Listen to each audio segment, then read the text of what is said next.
Ang walang kapantay na martial god, unang yugto. Kabanata 2046, Pagpatay at Pagsipsip. Sa likod ni Linfang, lumitaw ang isang dambuhalang espada at itinuro ang langit. Iniunat ni Linfang ang kanyang kamay at ang kanyang dambuhalang espada ay tumalsik upang salubungin ang dambuhalang sibat.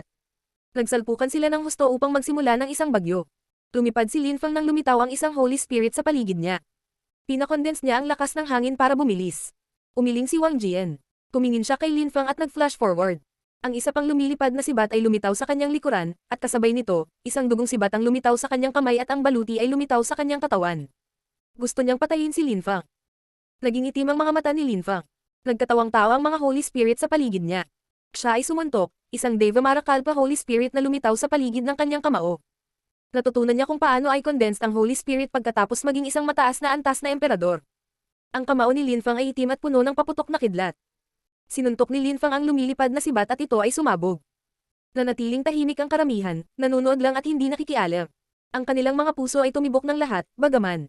Ang sandata ni Wang Jian na si Dao ay kahanga-hanga, ang kanyang mga sandata ay sumasabog.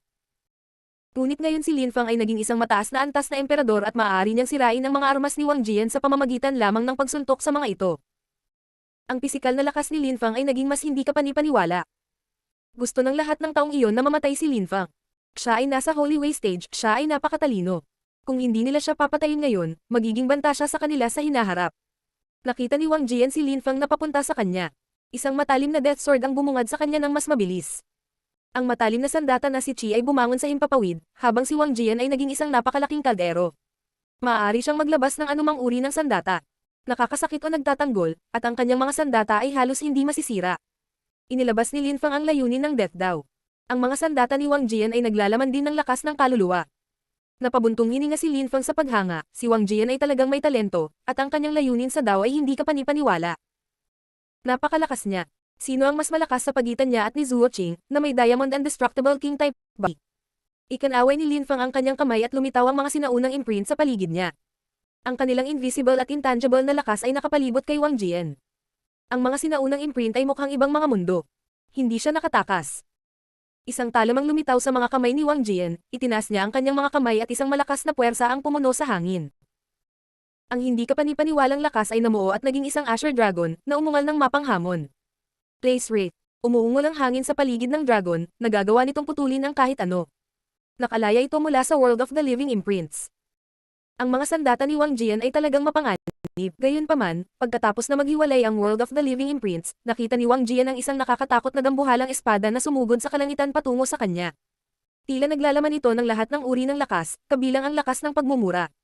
Ang espadang iyon ay may antas ng tuktok ng Huang Qi layer, at maaari pang pumatay ng mga ordinaryong dakilang emperador. Ang baluti ni Wang Jian ay kumikinang sa kapangyarihan. Kasabay nito, naglabas din siya ng isa pang makapangyarihang talon, na nagliliwanag sa kanyang kamay. Dumating ang espada at winasak ang talon na itinaas niya para pigilan ito, bago nagpatuloy, walang harang. Isang sinaunang kalasag ang lumitaw sa harap ni Wang Jian, ngunit agad itong nahati sa dalawa at pagkatapos ay sumabog. Gotcha! Ang tunog ay banayad, halos tahimik. Ang espada ay tumama kay Wang Jian at sa pamamagitan ng kanyang baluti. Sumabog si Qi, at itinaboy siya, tumalsik ang dugo habang napunit ang kanyang damit. Nakakakilabot na depensa. Naisip ng mga nanonood. Nagulat din sila sa pag-atake ni Linfang. Ang kanyang mga pag-atake ay nakamamatay. Siya ay umunlad ng husto, at mas mabilis kaysa kay Wang Jian. Si Wang Jian ay nasa tuktok na ng Huang Qi layer, siya ay magiging isang mahusay na emperador maaga o huli. Pero iba si Linfang. Noong siya ay isang katamtamang antas na emperador, siya ay napakalakas na, at mayroon pa siyang ilang mga paraan upang gawin bago maging isang mahusay na emperador. Si Linfang ay sobrang galing. Ang mga kakayahan sa pakikipaglaban sa pagitan ng mga cultivator ng parehong antas ay malawak, at ang pagkakaiba ay maaaring napakalaki. Ang mga pagkakaiba sa mga tuntunin ng spells, talento, at iba pa ay maaaring maging malaki. Kung si Linfang ay nasa pinakatoktok din ng Huang Qi layer, nawasak niya sana si Wang Jian, kahit na isa rin siyang henyo. Nakatingin lang si Wang Jian kay Linfang. Hindi niya kayang makipagkompetensya sa kanya. Patuloy na sinisira ni Linfang ang kanyang mga sandata.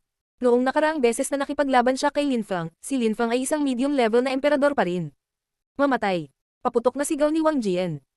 Pinutol niya ang nakakatakot na weapon intent, at binaril ito patungo sa ulo ni Linfang. Gayunpaman, lumitaw ang isang demonyo upang protektahan ang utak ni Linfang. Kasabay nito, nag-condense si Linfang ng isang Sword Holy Spirit para sumanib sa kanyang katawan. Para siyang isang espada na maaaring maghiwa-hiwalay sa universo. Natahimik si Wang Jian nang makita niya iyon. Isang 10,000 weapons pattern ang lumitaw sa likuran niya, naging matalim na sandata ang buong katawan niya. Ang lakas ng sandata ay natipon sa paligid niya. Itinaas ni Linfang ang kanyang mga kamay, ang nakakatakot at matalas na espada na si Chi ay nagsimulang manginig at umugang. Ang kanyang katawan ay naging isang nakakatakot na espada, at ang kanyang kaluluwa ay naging isang hindi masisirang espada. Napuno ng desolation at sinaunang Chi ang hangin. Binawi ng mga enerhiya ang kalangitan. Si Linfang ay nagsimulang umaban, nag-condensize ng puwersa sa kanyang mga paa, ang bawat hakbang ay mas malakas. Ang matalas na espadang iyon ay parang ang huling bagay sa mundo. Kinabahan ng karamihan. Ginagamit muli ni Linfang ang ancient holy techniques, at naging mas malakas siya kaysa sa nakaraang panahon, noong pinatay niya si Prince Yan. Nagulat si Wang Jian at nabaliw. Kinokontrol niya ang mga diskarte sa armas, mayroon siyang kaluluwa ng sandata, naiintindihan niya ang sandata na si Dao, siya ay isang hari ng mga armas, at ang kanyang mga sandata ay hindi kapani-paniwalang matalas. Gayunpaman, ang pag-atake ng espada ni Linfang ay tila mas mahusay kaysa sa kanyang mga sandata. Paano matatalo ang hari ng mga sandata laban sa sandata ng iba? Nagpatuloy si Wang Jian sa pagsulong, ang kanyang 10,000 weapons ay mas mabilis na nag-vibrate, at lahat patungo kay Linfang. Nanginginig ang lupa na parang guguho. Gayunpaman, nabasag ng dambuhalang espada ang 10,000 sandata. Nang malapit na ito sa kanya, nawalan na siya ng lakas. Siya ay hinapi. O hindi. Nakaramdam ng kawalan ng pag-asa si Wang Jian. Ito ay isang holy technique, isang mapang-ipang banal na pamamaraan. Ang kanyang mga pag-atake ay maaaring pumatay sa mga Great Emperor, ngunit maaaring apihin siya ni Linfang gamit ang mga holy technique. Mamamatay na siya. Pinalibutan siya ng nakakatakot na Chi. Wang Jian, mahusay na imperial weapon. Malakas na sigaw ng isang tao. Gayunpaman, ang dambuhalang espada ay bumababa na mula sa langit, at si Wang Jian ay nasa ilalim ng labis na presyon. May impresyon siyang masusuffocate na siya. Ginawa niya ang lahat upang maprotektahan ang kanyang sarili sa lalong madaling panahon, ang hangin ay sumasabog sa kanyang pagtutol. Ang dambuhalang espada ay bumangga sa kanya, at siya ay nanginginig ng malakas, ang kanyang katawan ng sandata ay nabasag. Mamatay. Ang mga tao mula sa Wang Jian's clan ay sumulong, ngunit may mga cultivator mula sa Holy Spirit Dynasty sa kalangitan na hamarang sa kanila, pinuprotektahan si Linfang. Bumalik si Linfang sa anyo ng tao. Sinuntok niya si Wang Jian sa ulo, ngunit hindi sumabog ang ulo ni Wang Jian. Isang nakakatakot na lakas ang lumitaw sa paligid ni Linfang. Siyam na dragon ang lumitaw at hinigop si Wang Jian. Na-absorb din agad ang pattern ng armas. Kahit ang ulo ni Wang Jian ay nilalamon. Mamatay, mamatay. Ang mga cultivator mula sa angkan ni Wang Jian ay nabaliw nang makita nila ang henyo ng kanilang clan na pinatay ng ganoon. Ang kaluluwa ni Linfang ay nanginginig, at isang nakakatakot na lakas ang gumalaw patungo sa kanyang ulo. Tinutulak siya pababa, pero nanatili siyang cool. Natangay ng malakas na hangin ang presyon habang pinoprotektahan ng isa pang cultivator si Linfang. Malakas na yumanig ang lupa. Sa wakas, isang malaking labanan ang malapit ng sumiklab. Pinili nila si Wang Jian na lumaban kay Linfang. Kahit na ang nanalo, ang mga resulta ay nakakatakot sa anumang kaso. Ngayon, nanalo si Linfang, napatay niya si Wang Jian at galit na galit ang mga miyembro ng Wang Jian's clan. Nagsisimula na ang isang malaking digmaan. Bulalas ng isang tao sa di kalayuan. Hindi pa sila nakakita ng ganitong nakakatakot na pagtitipon ng malalakas na cultivator. Tiningnan ni Linfang ang lahat ng cultivator na iyon, mukhang galit na galit siya at sinabi. Pagsisisihan ninyong lahat na sinubukan akong patayin. Matandang kaibigan, protektahan mo ako. Sabi ni Linfang, pagkatapos ay tumalon siya, at lumapag sa lupa, lumitaw ang isang bunganga, lumitaw ang isang misteryosong lakas at pinalibutan siya. Ang mga miyembro ng Celestial Evolution Holy Clan ay tumalon sa bunganga upang protektahan si Linfang. Ang walang kapantay na martial god, unang yugto. Kabanata 2047, ako ang iyong ninuno. Nang makita nila si Linfang na tumagos sa lupa, ang mga cultivator ay natigilan at sinabing malamig. Mag-ingat, maglalakbay siya sa ilalim ng lupa. Oo, palamigan ng lupa. Sabi ng isang malakas na cultivator ng Snow Clan. Pinoprotektahan ng malalakas na cultivator ng Celestial Evolution Holy Clan si Linfang. Ang mga cultivator ng Snow Clan ay dumaong sa lupa at sinuntok ang lupa, na nagsimulang magyelo na may malakas na kaluskos. Kung nasa ilalim ng lupa si Linfang, kailangan din niyang mag-freeze. Hindi siya nakatakas. Holy Emperor Ling, kung hindi ka umalis, sasalakayin namin ng mga miyembro ng Holy Spirit Dynasty. Malamig na sabi ng isa. Siguro ang isang dynasty ay natatakot sa Holy Spirit Dynasty, ngunit ngayon ay nakabuo na sila ng isang alyansa, wala na silang pakialam sa Holy Spirit Dynasty. Kahit na gusto ng Holy Spirit Dynasty na makapaghiganti balang araw, maaari nilang tawagan ang kanilang mga pamilya at iyon ang magiging araw ng paghuhukom ng Holy Spirit Dynasty. Kaya naman, hindi nila inisip na sama-samang apihin ang Holy Spirit Dynasty. Baka masira din nila ang isang dynasty. Napakaraming dynastya ang nagsasama-sama upang labanan ang aming Holy Dynasty Prince, katawa-tawa. Dahil sa ganoong paraan, hindi namin kailangang maging magalang, huwag mag-alala. Hindi namin sasalakayin si Linfeng, ngunit hindi siya makakatakas ngayon. Sabi ng isang boses na malamig. Kailangan nilang pigilan ang Holy Spirit Dynasty at ang Celestial Evolution Holy Clan para makapag-focus ang Snow Clan kay Linfeng. Ang mga miyembro ng Wang Jian's clan ay hindi rin papabayaan si Linfeng. Isang nakakatakot na lakas ang nagsimulang bumuo. Sumiklab ang malaking digmaan. Ang mga miyembro ng Celestial Evolution Holy Clan ay nakapalibot kay Linfeng. Gumawa sila ng ilang mga hansil at maraming sinaunang imprint ang lumitaw. Lumitaw ang mga marka sa nalalatagan ng nyebe na lupa. Isang gintong palasyo ang lumitaw, matayog at hindi masisira. Nagkaroon ng boom habang ang isang malakas na pag-atake ay bumagsak sa palasyo, ngunit ito ay nanatiling hindi naapektuhan. Kapaki-pakinabang ba iyon? Sabi ng isang nagyayelong boses, habang ang isang nakakatakot na lakas ay lamambat. Isang napakalaking sibat ang bumaba mula sa langit, isang mapanirang ipoipo sa paligid nito. Bumagsak ito sa palasyo at lumitaw ang mga bitek. Sirain mo siya, sabay na sabi nilang tao. Ang mapanirang lakas ay binomba ang palasyo. Sa wakas, ang malalakas na tunog ay kumalat sa hangin, ang palasyo sa wakas ay nagsimulang masira. Gayunpaman, sa parehong oras, muling pinawi ng mapanirang lakas ang kalangitan. Ang mga miyembro ng Celestial Evolution Holy Clan ay masyadong walang pakundangan, dapat silang mamatay. Mamatay. Ang malalakas na cultivator ng Celestial Evolution Holy Clan ay mas kaunti kaysa sa iba. Hindi nila maaaring labanan ng masyadong mahaba.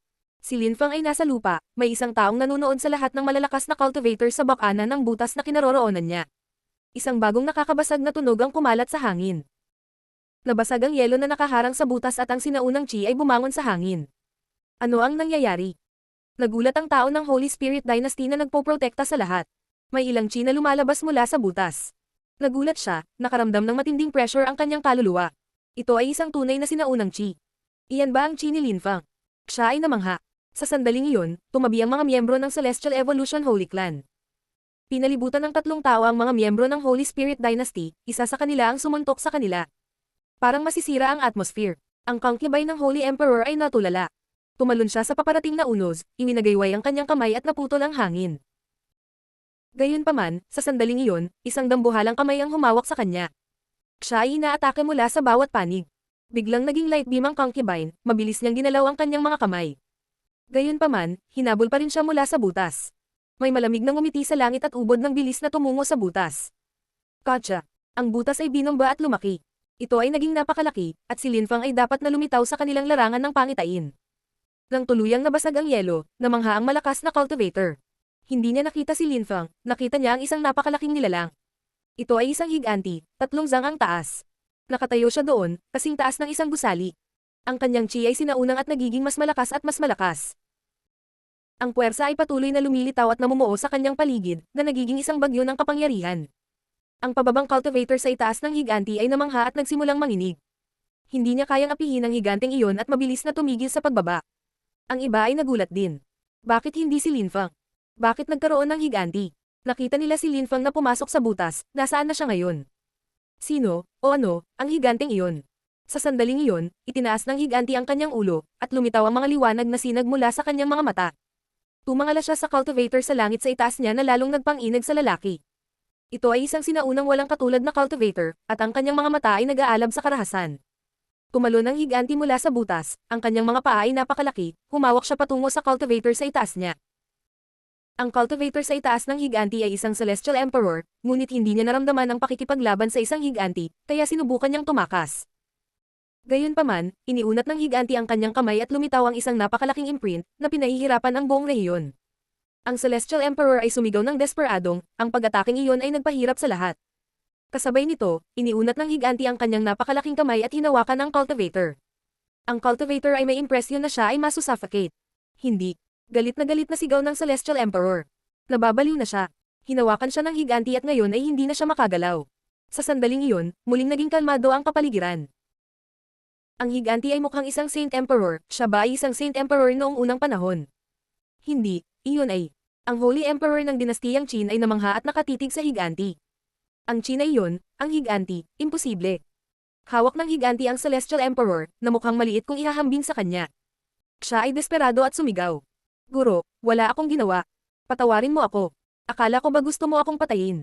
Mahinahong sabi ng higanti. Ang mga tao ay nagsimulang manginig ng marahas. Ibang-iba ang boses, ngunit iyon ang paraan ng pagsasalita ni Linfeng. Paano ito posible? Ang ilang mga tao ay hindi makapaniwala sa kanilang mga mata at nanginginig. Pambihira si Linfeng, ngunit paano niya makokontrol ang katawan ng isang higanti? Hindi iyon ang katawan ni Linfeng. Iyon ang katawan ng isang sinaunang Saint Emperor. Siguradong nakuha ito ni Linfeng sa Saint's World. Pero paano? Paano makokontrol ni Linfeng ang katawan ng isang higanti? Ang Holy Emperor of the Holy Spirit Dynasty ay namangha rin. Makontrol ni Linfeng ang katawan ng isang Saint Emperor. Wala silang paliwanag. Kahit na kayang kontrolin ni Linfeng ang ganoong katawan, saan nagmula ang chi at lakas? Hindi nila naintindihan. Isang malakas na sigaw ang kumalat sa hangin. Dinurog ng higanti ang cultivator sa kanyang kamay. Nagsimulang kumaluskos ang kanyang mga kalamnan, buto, laman. Ang sakit ay hindi matiis. Hindi nila maisip kung gaano ito kasakit. Isang kaluluwa ang sumulpat, gustong tumakas ng cultivator ngunit agad ding sinunggaban ng higanti ang kaluluwa, dinurog niya ang katawan at kaluluwa ng cultivator. Nasira niya ng ganoon kadali ang isang Celestial Emperor. Ito ay isang Saint Emperor, ito ay isang walang katulad na cultivator. May pagtataka at takot na sabi. Tumingin ang Qin Holy Emperor sa higanti at nagtanong. Ikaw ba talaga si Linfeng? Tumingon ang higanti at tumingin sa Qin Holy Emperor ng Qin Dynasty. Ang Holy Emperor ay hindi tumakas. Nakatitig siya sa higanti habang sinasabi niya, ako ang Holy Emperor ng dinastiyang Qin, ang ina po ni Qin Shan. Kumbinsido siya na hindi makokontrol ni Linfeng ang ganoong katawan ng walang tulong ng isang Saint Emperor. Itinaas ng higanti ang kanyang mga kamay, ngunit ang Holy Emperor ay patuloy na nakatitig sa kanya. Naikuyom niya ang kanyang mga kamao. Pinagpapawisan ng mga tao, nag-aalala para sa Qin Holy Emperor. Holy Emperor. Sigaw ng isang malakas na cultivator ng dinastiyang Qin. Gayunpaman, ang Qin Holy Emperor ay nanatiling hindi gumagalaw. Bigla siyang napaalis habang mahinang sinabi ng higanti. Ako ang iyong ninuno, Qin Shan. Ang walang kapantay na martial god, unang yugto. Kabanata 2048, Pagbabago. Ako ang iyong ninuno, Qin Shan. Sabi ng boses, na nagpang-inag kay Qin Gan. Hinawakan ng higanti si Qin Gan at itinapon. Ang mga tao ay namangha, lalo na ang mga miyembro ng Qin Dynasty. Sa sandaling iyon, lahat sila ay naghila ng mahabang mukha. Nataranta silang nakatingin sa higanti. Ang kanilang ninuno. Ang ninuno ng dinastiyang Qin ay hindi patay. Katawan talaga ng isang Saint Emperor ang higanti, walang nag-aalinlangan dyan, maharlika ang itsura, kasing tangkad ng isang gusali. Ninuno ba talaga nila iyon? Kung iyon ang kaso, kung hindi siya namatay, kung gayon ang dinastiyang Qin ay magiging pinuno ng Holy City ng Qitian at maging ang rehiyon ng dinastiya. Noong mga araw na iyon, sa rehiyon ng madilim na gabi, maging ang mga Holy Emperor ay bihira, at halos imposibleng makakita ng isang Saint Emperor, ngunit walang sinuman ang nag-aalinlangan na sila ay umiiral. Ang mga Saint Emperor ay hindi maaaring patay na lahat. Ang mga tao ay kumbinsido na walang sinuman ang mas malakas kaysa sa isang Saint Emperor. Itinapon ng higanti si Qin Gan. Si Qin Gan ay umubo ng dugo. Hindi siya nagalit, gayunpaman, naantig siya at naantig. Ito ay ang kanyang ninuno, isang Saint Emperor, at ang Saint Emperor ay hindi kapanipaniwalang malakas, maaari niyang ipop ang kanyang bungo gamit ang kanyang mga daliri. Sinimulan niyang isipin na sa katawan na iyon, naroon ang kamalayan ni Linfeng pati na rin si Qin Shan. Si Linfeng ay hindi maaaring maging kasing lakas ng isang Saint Emperor. Ancestor, sabi ni Qin Gan, yumuko sa harap ng higanti. Lahat ay namangha. Walang nakaintindi sa nangyayari. Hinahabol nila si Linfeng. Ngayon, lumitaw ang isang Saint Emperor at ito ay ang ninuno ng dinastiyang Qin. Si Qin Gan mismo ang naniwala dito. Ninuno. Ang malalakas na cultivator ng dinastiyang Qin ay yumukod lahat ng may paggalang sa kanilang ninuno. Kumislap ang mga mata ng higanti. Si Linfeng ang pangunahing komo-control, nakakatulong lang ang thread of consciousness ni Qin Shan. Talagang ginagamit ni Linfeng ang katawan ng higanti. Sa totoo lang, perpekto ang pakiramdam niya sa loob.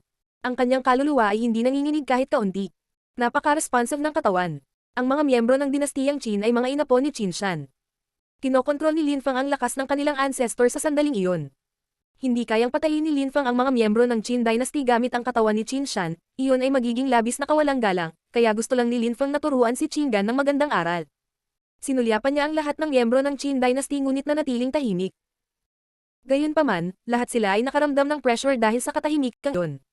Ang mga miyembro ng Snow Clan ay nagtipon na, gustong protektahan si Zuao. Isang matandang lalaki ang nagsabi gamit ang telepathy. Humanda ka nang umalis.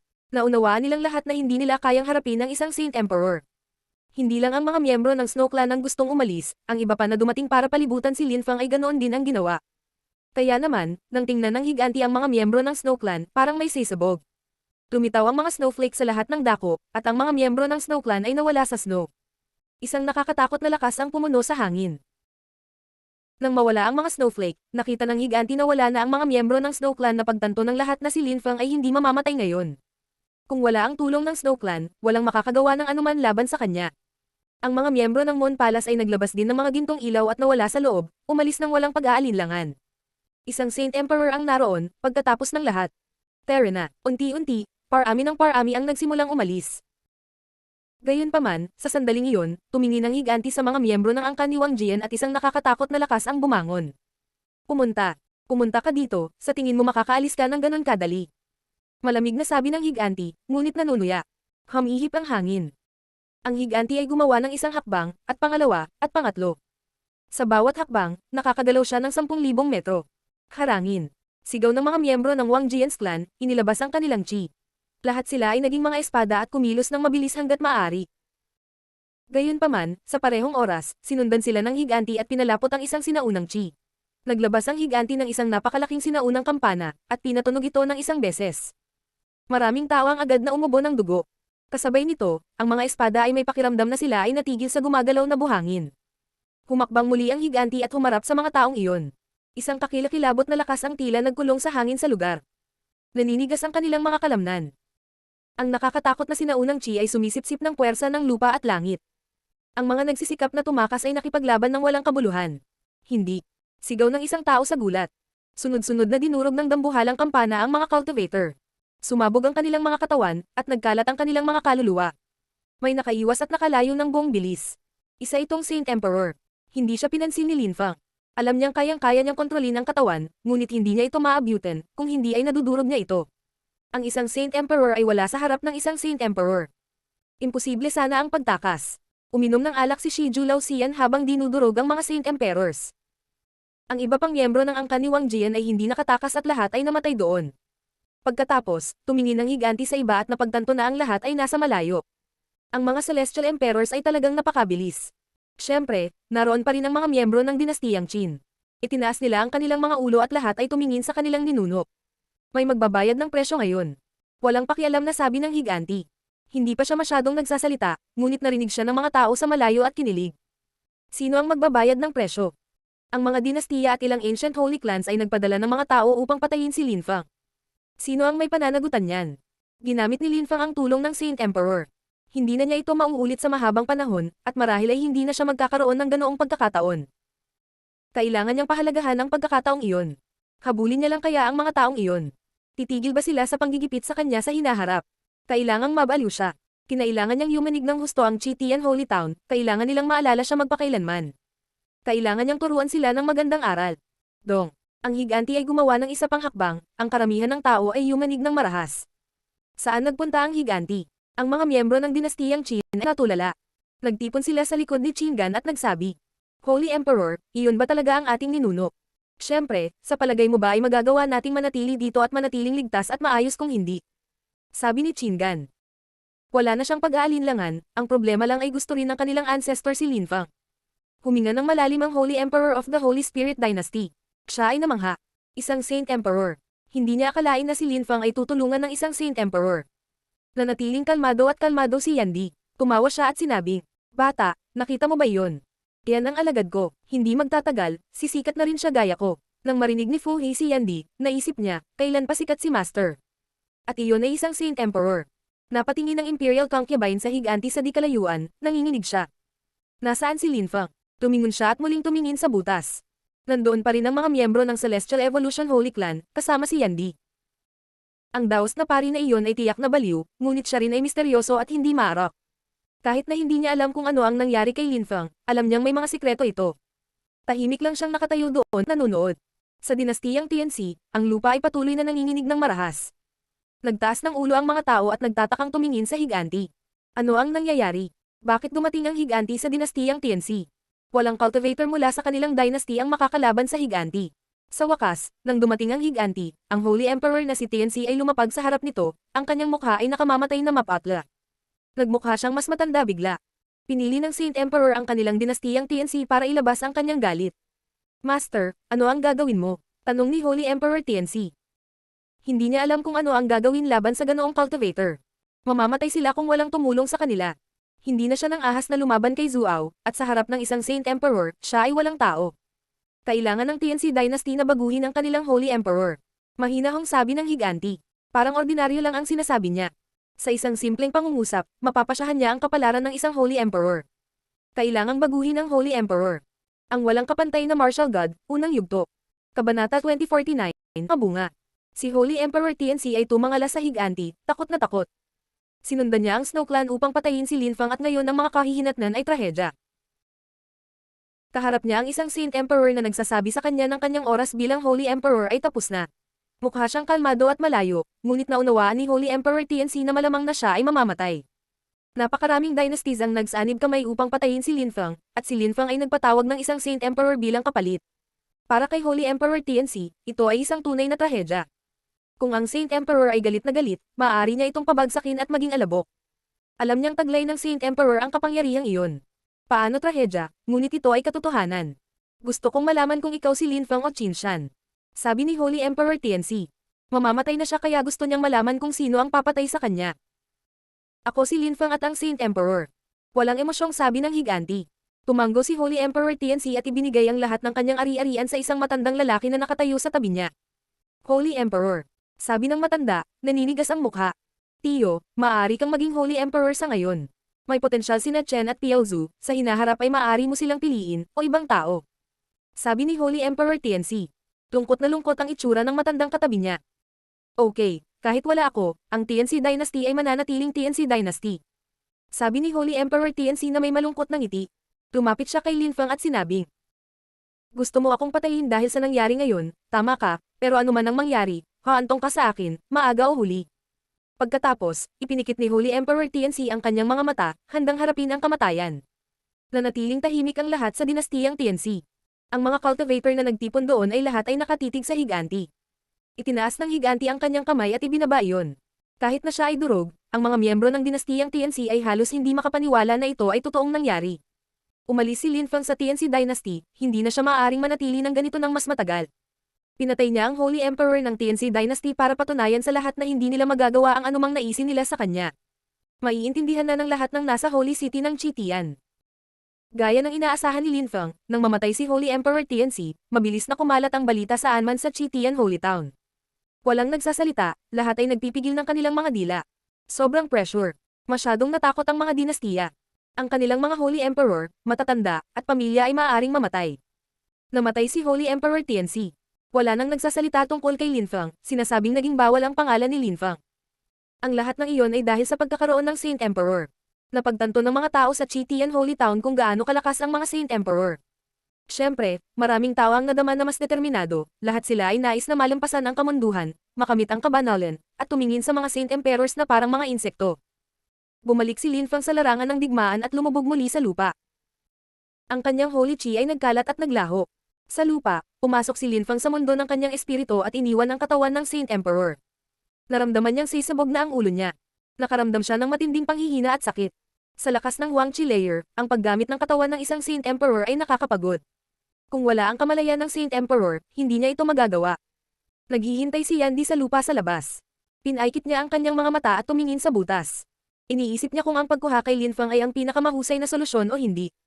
Sa langit, dalawang tao ang nakaupo sa isang ulap, ang mga ilaw ay natipon sa paligid nila. Nakita na nila ang lahat. Gumawa sila ng kakaibang mag-asawa. Ang isa sa kanila ay may alak na lang at mukhang walang pakialam. Ang isa naman ay isang magandang babae. Guro, magiging okay ba siya? Tanong ng babae sa lasing. Hindi agad nakasagot ang lasenggo, humigop siya ng alak at sinabi. Walang problema sa ngayon. Ngunit sa hinaharap, ito ay magiging isang malaking problema. Anong ibig mong sabihin? Maraming problema ang kinakaharap ni Lin Fang. Sa ngayon, walang sinuman sa Chitian Holy Town ang maglalakas loob na salakayin siya, ngunit paano ang Snow Clan? Mahinahong sabi ni Shiju Lao Xian. Nagulat ang babae. Guro, maglakas loob ba ang Snow Clan na magpadala ng isang Saint Emperor para labanan si Lin Fang? Hindi maisip ni Qin Fang kung ano ang ibig sabihin ng pagiging isang walang katulad na cultivator. Ikaw ay bata pa. Hindi mo naiintindihan kung gaano kahalaga ang katawan ng isang Saint Emperor, lalo na ang katawan na may kamalayan pa rin. Walang pakialam na sabi ni Shiju Lao Xian. Naiintindihan niya kung paano ginamit ni Lin Fang ang lakas ng isang Saint Emperor. Alam niyang naiintindihan din iyon ng mga miyembro ng Snow Clan. Hindi dapat ginamit ni Lin Fang ang lakas ng Saint Emperor. Tanong ni Qin Fang. Natigilan siya. Mamatay sana siya kung hindi. Walang ginawang mali si Lin Fang, ngunit ang tunay na problema ay kahit na ano, wala siyang magandang pagpipilian. Sabi ni Shiju Lao Xian ng mahinahon. Muli siyang humigop, mukhang hiwalay sa makamundong mga gawain. Guro, bakit? Tanong ni Qingfang, na nakatitig kay Shiju Laoxian. Bakit hindi ko tinulungan si Lin Fang bago niya ginamit ang katawan ng Saint Emperor? Nakangiting tanong ni Shiju Laoxian. Walang sinabi si Qingfang, ngunit tinapik ni Shiju Laoxian ang kanyang ulo at ngumiti. Kung tutulungan at pinoprotektahan ko tuwing may problema siya, paano siya magiging mas malakas? Tsaka hindi ko naman siya kasama sa lahat ng oras. Kailangan niyang maghanap ng mga solusyon sa kanyang mga problema sa kanyang sarili. Lahat ng walang katulad na cultivator ay kailangang dumaan sa hindi mabilang na paghihirap upang lumakas. Ang ibig mong sabihin ay si Lin Fang ay magiging isang walang katulad na cultivator. Sabi ni Qingfang, kumikislap ang kanyang mga mata. Mataas ang tingin ng kanyang guro kay Lin Fang. Hindi ko sinabi iyon. Tumisi si Shiju Laoxian.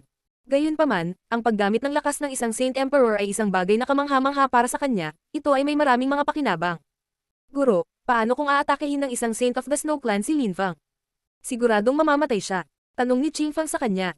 Sige, para sa aking mabuting disipulo, isang beses ko lang sasaktan ng Snow Clan. Sabi ni Shiju Laoxian, umiling-iling. Kakaibang tumingin sa kanya si Qingfang at bamulong. Ano ang kinalaman niyan sa akin? Kung gayon, masaya akong magpahinga. Hindi ako nakikisali noon. Sabi ni Shiju Laoxian, humiga sa ulap at nagpatuloy sa pag-inom. Guro, sabi ni Qingfang, pinaikot ang kanyang mga mata at nagpout. Tumawa lang si Shiju Laoxian at sinabing, sige, huwag kang mag-alala. Tutulungan ko siya sa huling pagkakataon, ngunit sasaktan ko ang Snow Clan at hindi ito magiging masaya sa hinaharap. Sa hinaharap, kailangan niyang umasa sa kanyang sarili. Maraming salamat, guro. Tumiti si Qingfang. Dahil sinabi ng kanyang guro na tutulungan niya si Lin Fang, tutulong siya. Ang lakas ng kaluluwa ni Lin Fang ay bumalik sa kanyang katawan at nagsimula siyang dahan-daang gumaling. Hindi na marahas na ng inag ang kanyang kaluluwa. Pagkatapos, lumabas siya sa butas. Bata, dapat maganda ang pakiramdam mo, tama ba? Sabi ni Yan Di na nakangiti kay Lin Fang. Si Lin Fang ay nalilito, maganda ang pakiramdam. Ang kanyang kaluluwa ay halos sumabog, ang paggamit ng lakas ng Saint Emperor ay lubhang mapanganib. Gusto kong bumalik sa Holy Spirit Dynasty. Sa tingin ko tapos na, sabi ni Lin Fang. Gayunpaman, umiling ang matandang Daoist priest at sinabi, hindi ka na makakabalik sa Holy Spirit Dynasty. Bakit? Tanong ni Lin Fang. Dapat mong isipin ang mga kahihinatnan ngayon.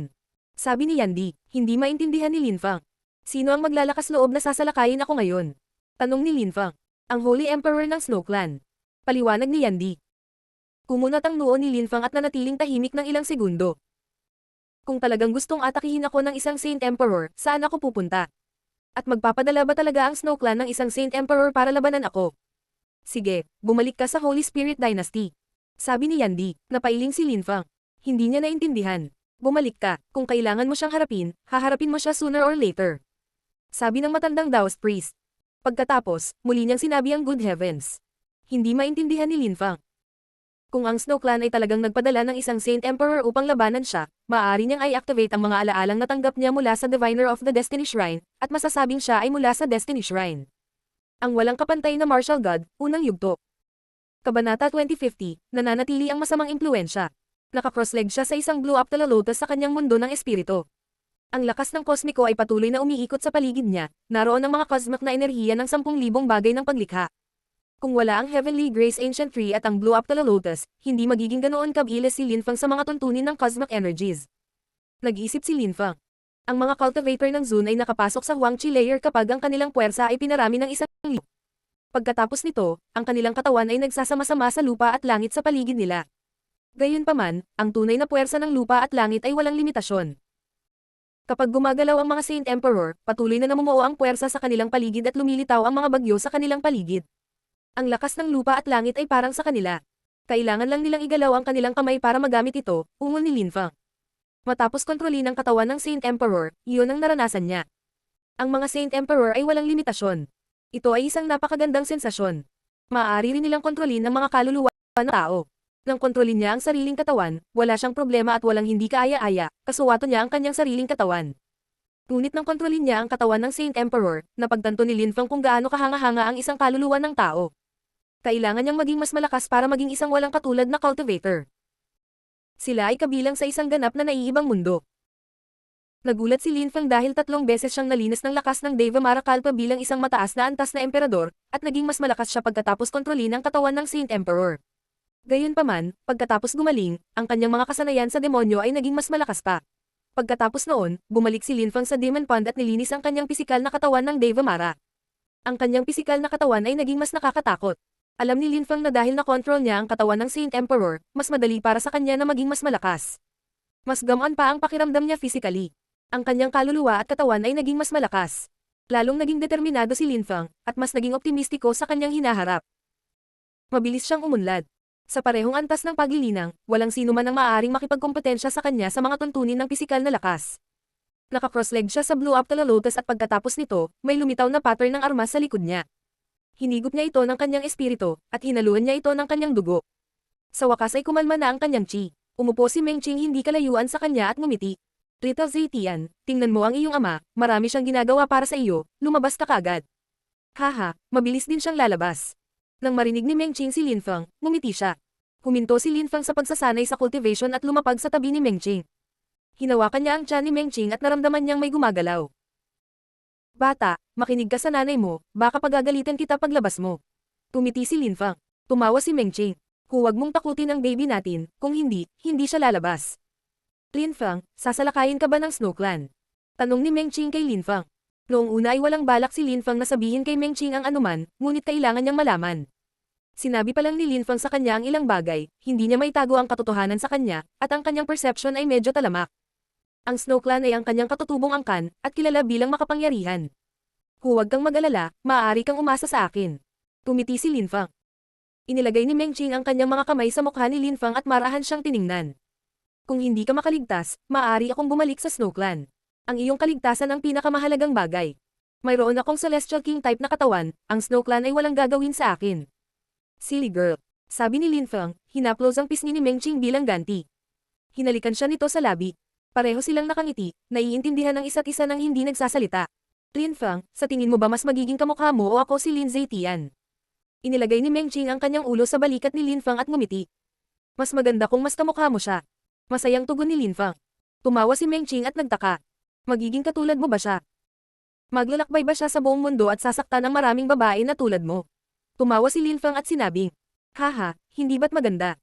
Hindi ka ba natatakot na maapektuhan nito ang kanyang paglilinang? May mga taong determinado. Ang ilang mga tao ay nag-iisa rin. Ang ilang mga tao ay may tiwala at kalmado, ang iba ay nakatuon lamang sa paglilinang. Ito ay palaging nakasalalay sa mga tao. Si Linfang ay iba sa maraming tao. Tumiti siya. Tingnan mo ang mga Holy Emperor at mga Holy Concubines. Naiinggit ka sa kanila. Tanong ni Meng Qing. Ang asawa ko ay parang celestial being, paano ako maiinggit sa kanila? Naiinggit sa akin ang ibang tao. Tumawa pabalik si Linfang. Alam niyang nagbibiro si Meng Qing. Sila ay dalawang tao na tunay na nagmamahalan. Napakaraming pinagdaanan nilang magkasama. Gayunpaman, hindi nilayon ng ilang tao na paalisin si Linfang. Ilang Snow Clan cultivator ang dumaong sa TNC Dynasty, kung saan nagkaroon ng bagong Holy Emperor, ang dating tiyuhin ng Holy Emperor. Nang makita niya ang mga ito, hindi na siya mukhang masaya gaya ng dati. Nagdusa kami ng malaking pagkatalo, ano ang gusto mo ngayon? Hindi magalang na tanong ng Holy Emperor. Sumimangot ang mga cultivator ng Snow Clan at sinabi ng isa sa kanila. Papunta na ang aming Saint Emperor, darating siya sa loob ng 3 araw. Ang Holy Emperor ay natakot at ang kanyang puso ay nagsimulang tumibok. Isang Saint Emperor. Ang Snow Clan ay nagsabi ng isang pangungusap at ito ay sapat na upang takutin sila hanggang sa mamatay. Isang Saint Emperor mula sa Snow Clan ang pupunta sa bayan. Kaya ano ang kinalaman niyan sa TNC Dynasty? Tanong ng bagong Holy Emperor. Sinubukan niyang manatiling kalmado at kalmado. Sa huling pagkakataon, pinalibutan ng mga dynasties at ng Ancient Holy Clan si Linfang at pagkatapos ay hinayaan siyang makatakas. Hindi na iyon mangyayari sa pangalawang pagkakataon. Mahinahong sabi ng Snow Clan cultivator. Hayaan siyang makatakas. Malamig na ngumiti ang Holy Emperor. Walang hiya talaga ang Snow Clan. Ang Snow Clan ay unang tumakas. Sa pangalawang pagkakataon. Ibig mong sabihin papalibutan na naman natin si Linfang. Tanong ng Holy Emperor, hindi na uunawaan ang kanilang pananaw. Talaga. Sabi ng malakas na cultivator ng Snow Clan. Hindi niya namalayan na nakita siyang katawa-tawa ng Holy Emperor, at mahinahong tumanggo. Malamig na sinabi ng Holy Emperor. Dahil darating ang iyong Saint Emperor, bakit kailangan nating mag-aksaya ng oras? Kailangan natin si Linfang para magamit ang katawan ng Saint Emperor. At kailangan ka naming harapin si Linfang, naiintindihan mo? Tanong ng Snow Clan cultivator. Ang Holy Emperor ay natulala. Gusto ng Snow Clan na gamitin muli ni Linfang ang katawan ng Saint Emperor, at bigyan sila ng dahilan para magpadala ng Saint Emperor. Bakit hindi direktang umatake ang Saint Emperor? Bakit kailangan mo ng taong magudyok sa sitwasyon? Tanong ng Holy Emperor. Kung direktang aatakehin ng aming Saint Emperor si Linfang, hindi niya direktang gagamitin ang katawan ng Saint Emperor. Walang pakialam na paliwanag ng Snow Clan cultivator bago nagsimulang maglakad palayo. Ang ilang malalakas na cultivator mula sa aking clan ay pumunta na sa iba pang mga dynasties at ancient holy clans. Siyempre, pwede kang tumanggi, pero ang kahihinatnan ay, Kehe. Natatawang sabi nung lalaki bago umalis. Galit na galit ang Holy Emperor. Namatay na ang Holy Emperor ng dinastiyang TNC, at ngayon gusto nilang magsimulang muli. Ipapaalam ko sa iyo pagdating ng tamang panahon. Maaari kang magpasya kung gusto mong sumali o hindi. Sabi ng cultivator ng Snow Clan habang paalis. Galit na galit ang Holy Emperor, ngunit maaari ba siyang tumanggi?